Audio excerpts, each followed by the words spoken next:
So, a while ago, let's say around Feb, I was still doing the fellowship, and it was just one of those days where I don't want to go to work, because that is something that happened sometimes because of my mental health or whatever. So I was just like, I think I'm gonna work from home. So I was just like, I'm not feeling well, I'm gonna work from home. But then Lucy had to go to work, right? And so she decided to leave her phone with me, so that I can use it to hotspot at home, because we don't have Wi-Fi at home, and she was gonna have Wi-Fi at work. So she was gonna use her laptop and I was gonna use her phone to hotspot, right? So cool, that's fine. She goes to work, I stay home, I'm doing my stuff that I'm supposed to be doing, and then like midday there's a message on her phone. Let me not say I get it, because it was not for me. But she gets a message from her mom, right? So obviously I can see the preview because I have her phone with me, and she's just like asking how she is. And then I'm like, okay, cool. I continue with whatever. And then there's a second message from her mom, and it says, "You look lesbian in this picture, ... So obviously I can't see. I'd have to like open the message in order to see, and I wasn't gonna do that because I can't do that. But now I've already seen that there's a message where her mom is talking about lesbianism, but I can't see what exactly she's saying, right? But I don't know, man. When I saw that message, instantly my heart went because I was just like, oh my god. There is no way, guys. There is no, okay, let me not even like project, because maybe other people's parents are cool like that, but I cannot think of a scenario where a black mom says, "You look lesbian in this picture," and the next sentence is, "Love to see it." You know what I mean? So I was like, just there's no fucking way this is a good thing. Like, she's saying this as like a compliment or whatever. So I'm just like, I'm freaked out, because I'm just like, oh my god. Also, like, my anxiety had like the worst of me, obviously, because when anything happens, I instantly worry and like overthink. But the situation was just, you know what I mean. So anyways, I'm stressed the fuck out. Like, I'm even trying to like continue with my day, do everything else, but I'm like, what is she saying? So I sent Lucy a DM, and I'm like, hi, obviously I hope like your day is going well or whatever. So I'm like, yeah, you got a message from your mom. I didn't see everything, but there's just something about lesbianism, and I'm just like, I need us to read it because what is going on? So she's like, oh, okay, cool, we'll do it as soon as I get home, whatever. And I'm like, okay, cool. But I'm just like, oh my god, I wonder what it is. But yeah, so obviously I wait. And then Lucy gets home. As soon as she walks into the door, I'm like, dude, we need to like open your phone. I really need to see. And the message says, "You look lesbian in this picture, ... It's ugly," in like caps, guys. I was just like, what the fuck? My heart sank so low. Like, I literally felt like I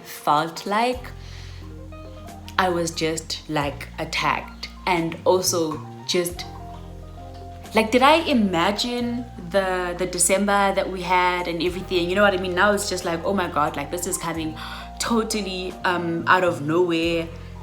We were not expecting. I don't know what to do what to make of all of this. Lucy's also like confused as fuck. It's a stressful situation now, because it's like, what do you mean? Like, that is clearly homophobic. So it got really, really, really stressful and intense. Like, it was intense.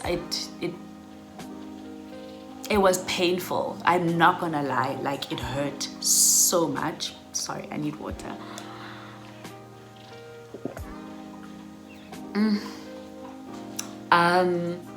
Yeah, no, it was hectic.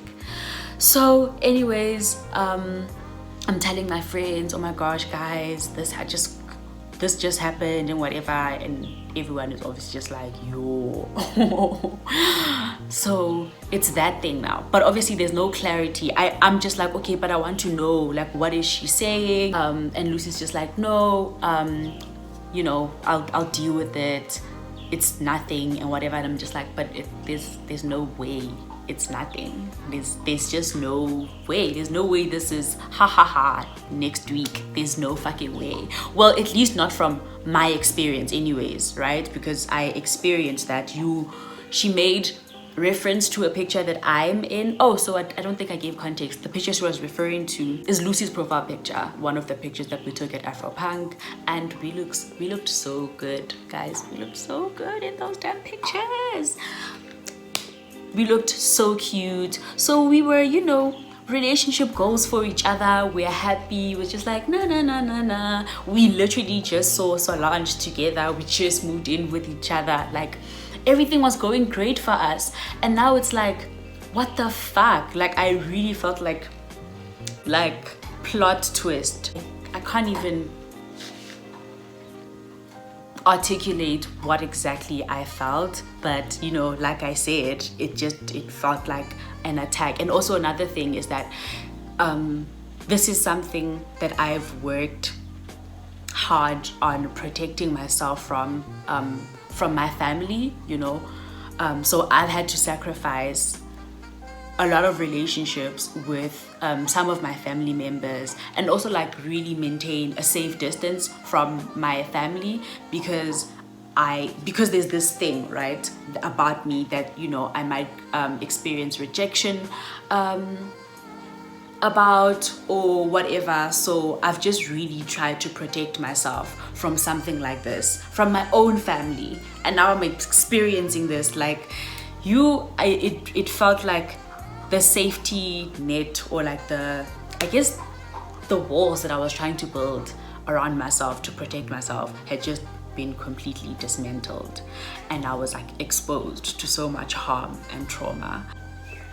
Anyways, a few days go by and I'm at work. Obviously I'm not okay in Goa now. Like, I had a few goey days, but probably like almost a week, actually over a week, yeah.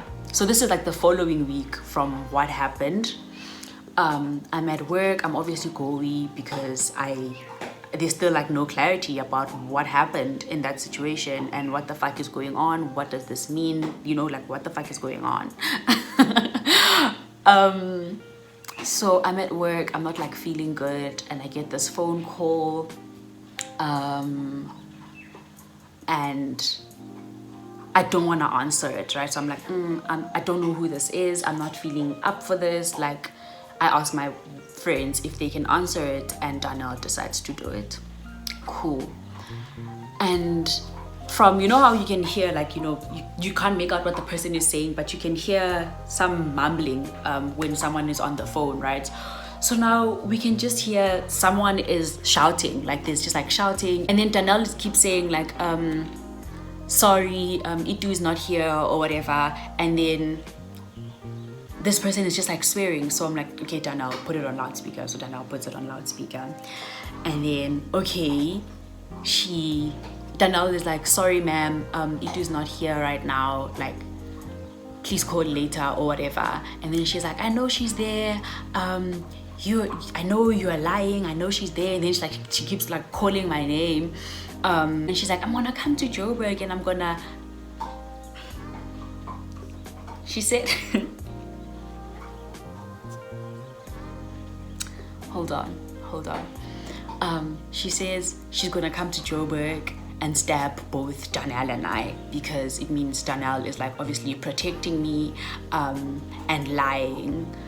So she's gonna come to Joburg to stab me and Danielle. So she's obviously coming to stab me because how I'm gay, and you know, I'm now doing gay things with her daughter.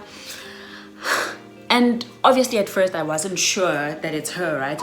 So I take a screenshot of the number and I send it to Lucy. I'm like, hi, I just got a very hectic phone call from this number, and I think it's your mom. Is it your mom? And then she's like, yeah, please just block her. And now I'm just like, oh shit. So her mom just called and she's threatening to stab me and my friend. And I don't even think it was about me believing that she's definitely gonna drive from, you know, East London or Mthatha to come stab me in Joburg, but just like the fact that there was that threat, and I don't know what else she would have done as I guess like to match that threat, you know what I mean? So I was really feeling hella uncomfortable, hella unsafe.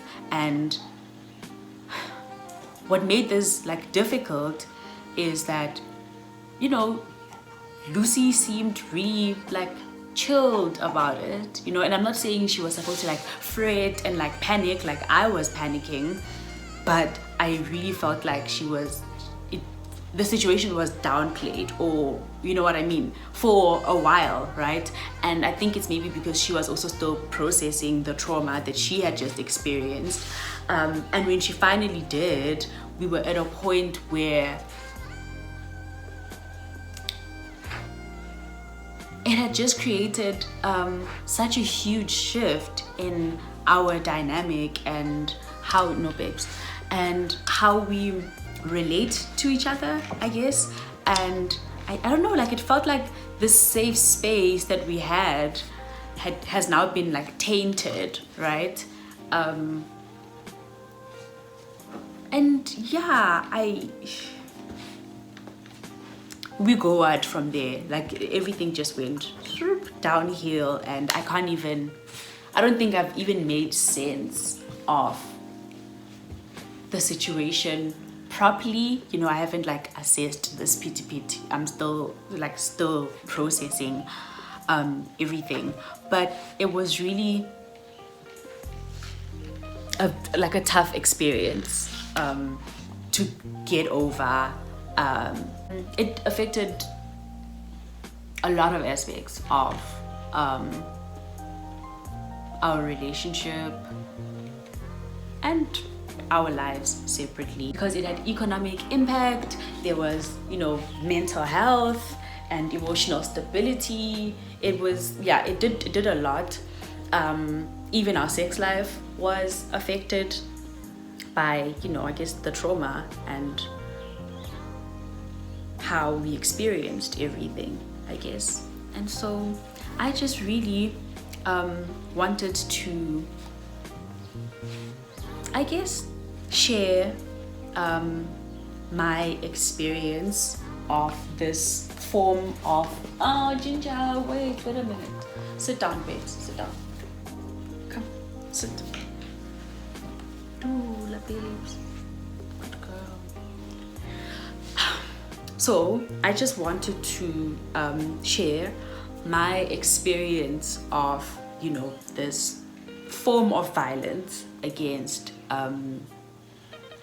queer people and how it affects us, you know. So there's a lot that I internalized from that experience about myself, that it just took me back to the beginning. I really felt like I had to start from scratch in terms of like building up this confidence about myself and who I am, and, you know, being assertive and living in my truth. You know,